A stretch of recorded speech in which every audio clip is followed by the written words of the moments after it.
और वहीं कल मुख्यमंत्री उमर अब्दुल्ला आपदा प्रभावित इलाकों में गए। उन्होंने उधमपुर का दौरा भी किया, जम्मू श्रीनगर नेशनल हाईवे को हुए नुकसान का जायजा लिया। इसके साथ ही उन्होंने थरद और बाली नाला का भी दौरा किया। और आपको बता दें कि उधमपुर से समरोली के बीच विशेष रूप से बाली नाला और थरद के पास राजमार्ग को भारी नुकसान पहुंचा है, जहां शनिवार शाम से लगातार भूस्खलन हो रहा है। मुख्यमंत्री उमर अब्दुल्ला ने कहा कि हमारी पहली प्राथमिकता जम्मू श्रीनगर हाईवे पर यातायात को जल्द से जल्द बहाल करना है, ताकि लोगों को राहत मिल सके।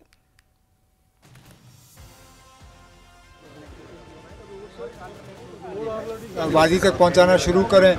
और दूसरा, जहां जहां माली नुकसान हुआ है, मकान कई सारे या तो पूरी तरह से तहस नहस हुए हैं या अब उस हाल में हैं तो उनमें रहा नहीं जा सकता। अब डीसी मैडम और बाकी अफसरों से कहा गया है कि जैसे ही यहाँ रेस्टोरेशन का काम हो जाता है, इनको नए सिरे से कहाँ बसाया जा सकता है, क्या हुकूमत की तरफ से करना होगा, वो हम कर लेंगे। लेकिन फ़िलहाल अभी रेस्टोरेशन और इन लोगों को सेफ जगह पे इवैक्यूएट करके इनका ख्याल रखना, ये सर होम मिनिस्टर साहब इसलिए आ रहे हैं, उनका और कोई मकसद नहीं है।